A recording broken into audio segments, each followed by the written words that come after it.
La primera película de François Truffaut no solo fue un ejercicio semi-autobiográfico o el inicio de un nuevo estilo cinematográfico que definiría a la cámara como una pluma. El cineasta podrá expresarse de forma similar a un escritor. Todo esto dentro del estudiado hasta el cansancio y con justa razón movimiento de la nueva ola francesa.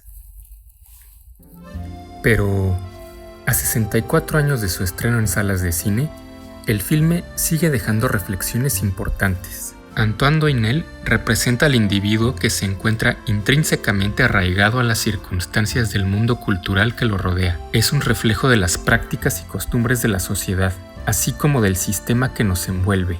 La lucha de Antoine por encontrar su identidad y su lugar en un mundo que parece hostil, sus 400 golpes simbolizan no solo su desafío a la autoridad y las normas establecidas, sino también su búsqueda de autonomía y autenticidad, la falta de guía adecuada por parte de sus padres y la rigidez del sistema educativo lo llevan por un camino de rebeldía y autoafirmación.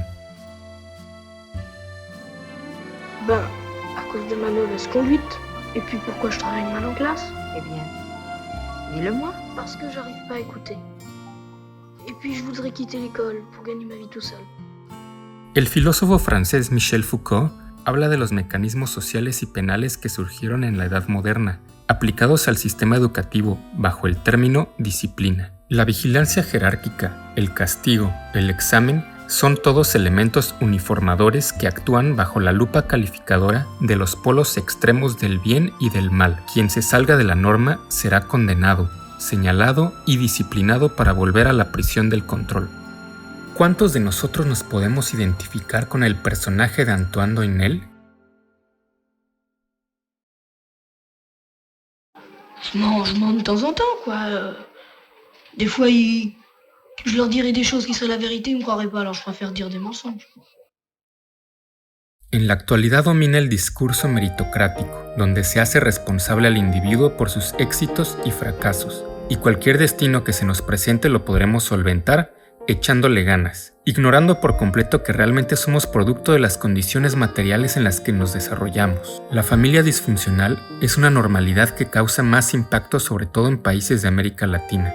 Padres separados, violencia doméstica, escasos recursos, desatención. Esto, aunado al sistema escolar obsoleto, incapaz de guiar niños con distintas características, aptitudes y formas de aprendizaje, se vuelve la receta perfecta para tener individuos frustrados que jamás desarrollarán sus talentos naturales, su creatividad, solo para ser reclutados a un empleo absurdo y esclavizante. El final de la película es una escena icónica y poderosa que ha dejado una marca indeleble en el cine mundial. La imagen de Antoine Doinel corriendo hacia la playa y luego deteniéndose en medio de la nada es un momento de profunda introspección y ambigüedad que encapsula el conflicto interno y la búsqueda de significado del protagonista. Momentos antes, Antoine escapa del centro de detención juvenil y corre hacia el mar. La cámara lo sigue mientras se aleja de la ciudad y la sociedad que lo ha rechazado. Finalmente, se detiene en la playa. Su expresión mezcla de liberación y desconcierto. La imagen final es congelada en un cuadro, dejando al público con una sensación de incertidumbre sobre el destino de Antoine y su futuro. Es importante recordar esa mirada a cámara final por parte del protagonista. Es una suerte de interpelación muda, silenciosa, pero inevitable hacia el propio espectador, como si se tratara de una revelación o una confesión última que permanece inconclusa. Es en realidad una apertura al interrogante. ¿No seremos nosotros, los espectadores, los que tenemos que liberarnos de las restricciones morales que nos dominan y que reducen nuestras potencialidades de sentido en nuestra rutinaria experiencia humana?